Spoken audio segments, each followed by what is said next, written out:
कल सूर्य ग्रहण है। चंद्र ग्रहण और सूर्य ग्रहण के बीच में मात्र 14-15 दिन का अंतर होता है। कभी सूर्य ग्रहण पहले आता है तो 15 दिन के बाद 15वें दिन है ना चंद्र ग्रहण आएगा, और यदि चंद्र ग्रहण पहले आता है तो चंद्र ग्रहण के तुरंत 14-15 दिन बाद है ना सूर्य ग्रहण आता है। ये नियम है। और अपन ये देखेंगे अब सूर्य ग्रहण और चंद्र ग्रहण हैं, इनका क्या प्रभाव पड़ता है जीवन पर। तो लोग कहते हैं ना कि भाई इसका क्या प्रभाव होता है, ऐसा क्या प्रभाव पड़ता है हम लोगों के ऊपर। तो अपन देखेंगे अगर यूट्यूब खोल के देखोगे तो विद्वानों की लाइन लगी होगी और सब ये कहेंगे 12 राशि होती हैं, वो कहेंगे कि 12 राशि में से फलानी राशियों का लॉटरी खुलने वाली है, फलानी राशि वाले है ना अरबपति बन जाएंगे, खरबपति बन जाएंगे, है ना फलानी राशि वाले ऐसा हो जाएगा, फलानी राशि वाले के साथ बुरा हो जाएगा, इनके साथ भला हो जाएगा। ये सब कहने सुनने की बात है। ये ज्योतिष में कहीं नहीं है पंडित जी, इनका कोई वर्णन नहीं है। ये सब चीज़ें अपने टीआरपी बढ़ाने की हैं, है ना। राशियों पे किसी का असर नहीं होता, किसी भी ग्रहण का, कि सूर्य ग्रहण का, चंद्र ग्रहण का। सूर्य ग्रहण जो है अपन देखेंगे, सूर्य ग्रहण पड़ रहा है तो किस पर असर करता है, तो ये राशियों पर असर नहीं करता। जो कुंडली बनाई जाती है 12 खानों की, उस 12 खानों में ये देखा जाता है, क्योंकि अपन देखें कि हम सबकी हाथ में, जीवन में, कुंडली में, ध्यान रखना, हाथ में यानी जो अपना ये वाली उंगली है तर्जनी, इस तर्जनी के नीचे जो जहाँ ख़त्म हुई तर्जनी, ये पर्वत होता है, इसे कहते हैं गुरु। तो इस गुरु का होना बहुत ज़रूरी है। गुरु नहीं है तो आप फिर बस लिथड़ते रहो संसार में, कुछ होने वाला नहीं। तो हाथ में गुरु, कुंडली में गुरु और जीवन में गुरु, ये 3 गुरु यदि तुम्हारे मस्त हैं तो तुम्हारी दुनिया में तुम मस्त हो। ये 3 चीज़ें मस्त होना चाहिए, मस्त होना चाहिए तो मस्त है ना। तो अपन देखें ये 3 चीज़ें। अब अपन ये देखेंगे सूर्य ग्रहण को राहु केतु जो 2 ग्रह ऐसे हैं, ये सूर्य ग्रहण को भी ग्रसित कर लेते हैं। और ग्रसित करने का मतलब खाते नहीं हैं, है ना। ग्रसित का मतलब है कि ये राहु और केतु हैं, ये ग्रह आपस में, आपकी भाषा में क्या कहते हैं, एक गाड़ी दूसरे गाड़ी को क्या करती है, टेक अप नहीं निकल जाती है, उसको क्या बोलते हैं, क्रॉस करते हैं ना, उसको क्या बोलते हैं, टेक अप। हाँ अच्छा, तो टेक अप, तो जो टेक ओवर कहते हैं, टेक ओवर। तो टेक ओवर करते हैं अपन, अपने हॉर्न दिया अपन ने, सामने वाले ने क्या किया, थोड़ी साइड कर ली और उसने है ना अपन ने क्या किया, बगल से निकाल ली, तो है ना टेक ओवर करते हैं। तो ऐसे ही तो अपन देखेंगे अगर मान लो 2 बसें हैं, एक बस पहले से जा रही है ऑलरेडी और एक बस को और तेज़ी से भगा रहा है ड्राइवर, तो टेकअप करेगा, जब टेक ओवर करेगा तो क्या होगा, बस के बगल में बस आएगी नहीं आएगी, है ना। तो ऐसे ही सूर्य चंद्रमा जो हैं, जब राहु केतु टेक ओवर करते हैं तो उसके बिल्कुल सामने से निकलते हैं। तो सूर्य और चंद्रमा की गति जो है धीमी हो जाती, मतलब जो अपनी चाल चल रही है, राहु केतु की गति जो है वो थोड़ी तेज़ हो जाती है बाबा। तो अब ऑलरेडी सूरज घूम रहा है, ये अपन को दिख रहा है सूर्य, और पीछे से आ रहा है राहु, है ना, राहु आ रहा है, उसकी रफ्तार तेज़ है, इसकी मान लो 80 की स्पीड चल रही है तो उसकी 90 की है। अब वो आगा के नज़दीक आ गया और टेक ओवर किया, तब टेक ओवर करेगा तो जितनी देर वो उसके सामने आ जाएगा, बस उसका नाम सूर्य ग्रहण है, उसका नाम चंद्र ग्रहण है ना। जितनी देर रहेगा, जैसे बस के सामने बस कर जितनी देर रहेगी, है ना, बीच में आकर के 2 ट्रेन हैं, आप जिस ट्रेन में बैठे हो वो एक्सप्रेस है, और थोड़ी देर अपन देखते हैं कई बार ट्रेन के ना ऐसे आवाज़ आती है एकदम कोई गाड़ी की, एकदम पता चला कि वो कौन सी निकल गई, राजधानी निकल रही है ना, और आज खड़र बगल से। अब तुम चाहो कि ट्रेन के उस तरफ जब ट्रेन ही निकल रही थी तो आपको नदी दिखाई दे रही थी, और इतने में नदी के बीच में ही वो ट्रेन आ गई राजधानी। जब तक तुम्हारी राजधानी और निकलेगी, जब तक तुम्हारी वो प्लेन निकल गया पूरा, है ऐसा हो गया। तो क्यों उतनी देर वो ग्रहण कह दो, उसको नाम दे दो ग्रहण, कि लो राजधानी बीच में आ गई तो वो देखा ही नहीं पाए नदी रही है। तो ऐसे उसका नाम है सूर्य ग्रहण और चंद्र ग्रहण। तो कल सूर्य ग्रहण है। सूर्य ग्रहण क्या करता है?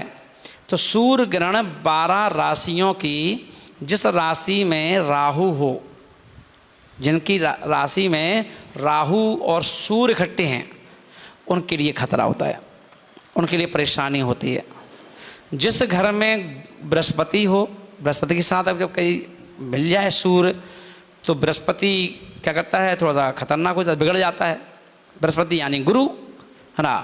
अब गुरु जिनका खराब चल रहा है, जिनका गुरु खराब चल रहा है, उनके लिए सूर्य ग्रहण थोड़ा सा खतरनाक हो जाता है।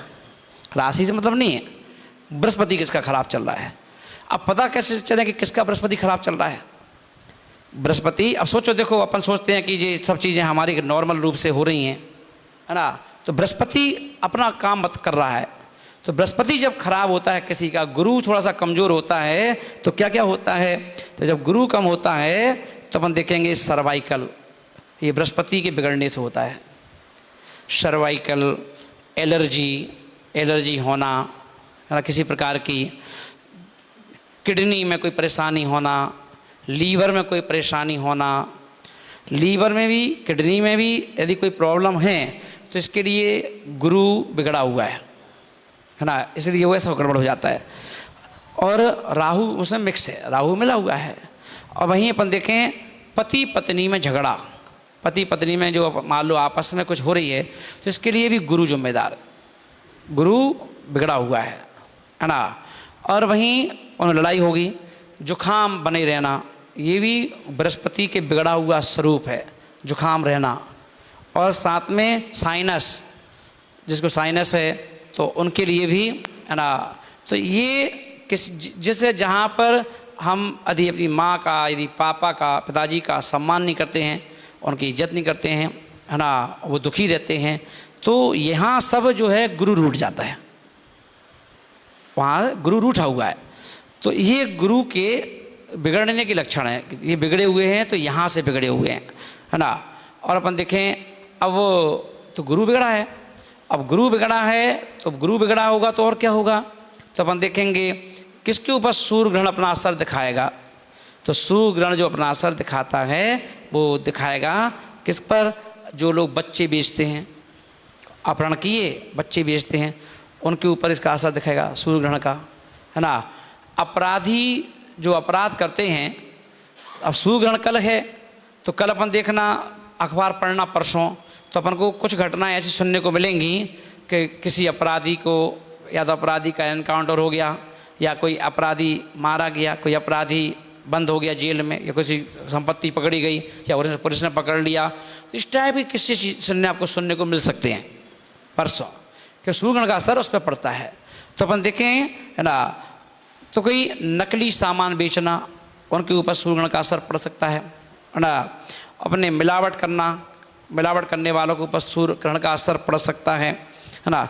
ये सब बृहस्पति को खराब करने वाले काम हैं। यदि अपन ये वाले काम मान लो अपन से होते हैं तो अपने आप हमारा गुरु खराब हो जाता है। तो गुरु खराब हो जाता है, गुरु खराब हो जाता है तो सूर्य ग्रहण क्या करता है, उसको दबोच लेता है ना। तो ये कल सूर्य ग्रहण के लक्षण हैं। अब हम करें क्या? तो अपन ये देखें कि सूर्य ग्रहण का असर ना हो, उसके लिए हम क्या करें।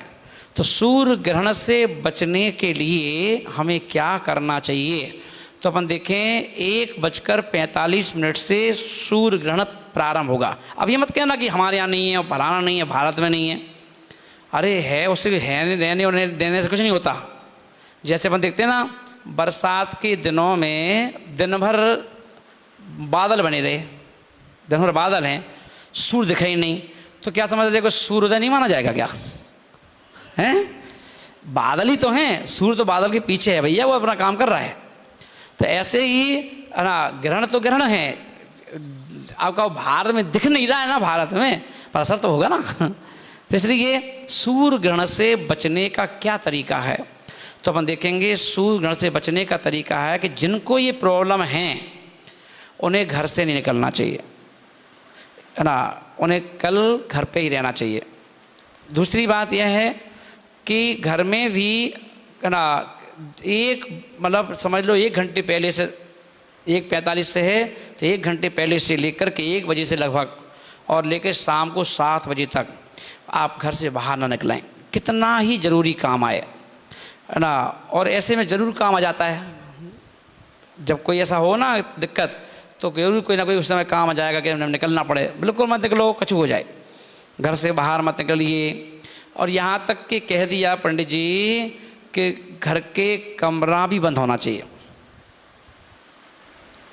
क्योंकि अपन देखेंगे सूर्य ग्रहण जब होता है तो जीव जो नेगेटिव जीव हैं, नेगेटिव जीव तेज़ी से वायरस फैलता है, वायरस फैलता है।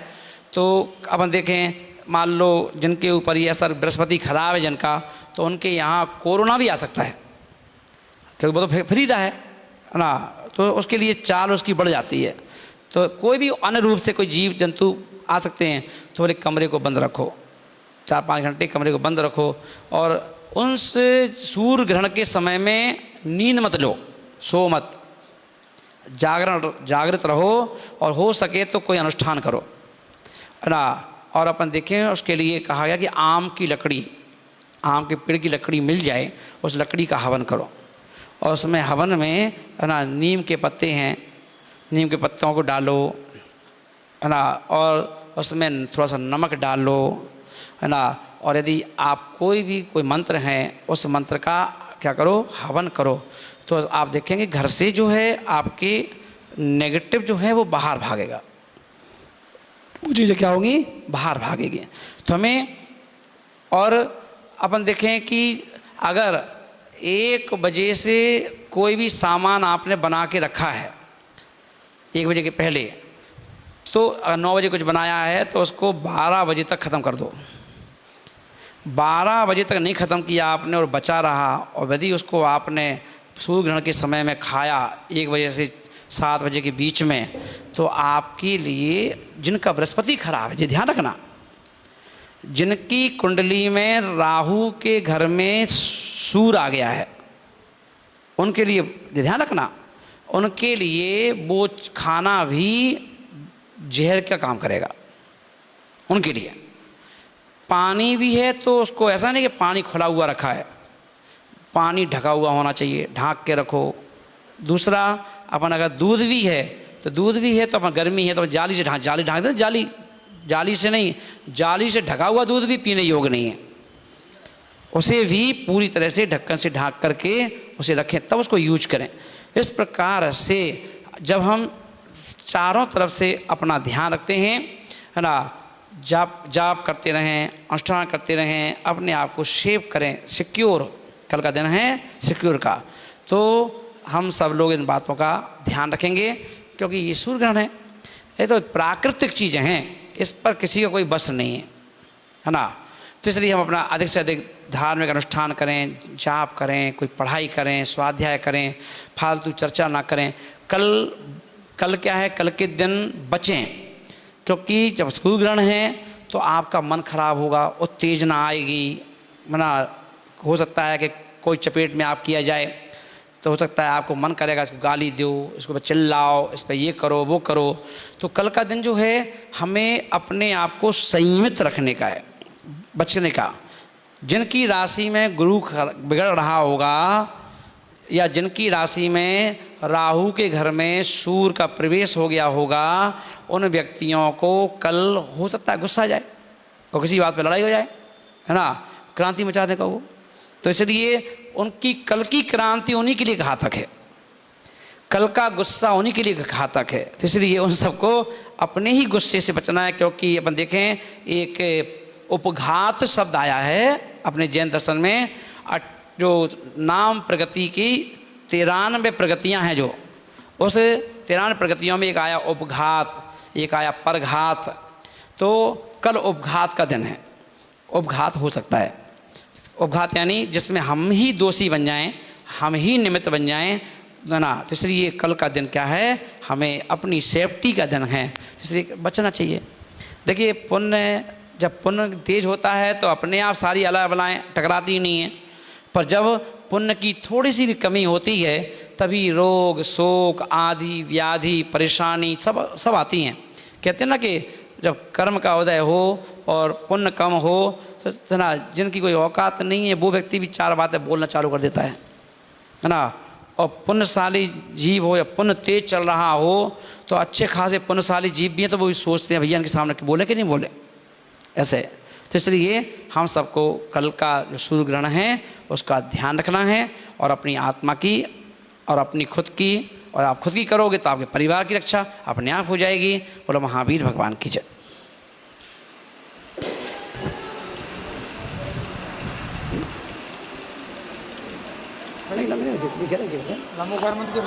हाँ हाँ, और देखिए अपन कल आज शांतिनाथ भगवान के 3 कल्याणक हैं तो आज प्रवचन इसलिए हाँ बंद कर दो, हाँ कर दो हाँ, आज इसलिए जल्दी कर दिया अपन ने, थोड़ा सा स्वाध्याय खत्म कर दिया।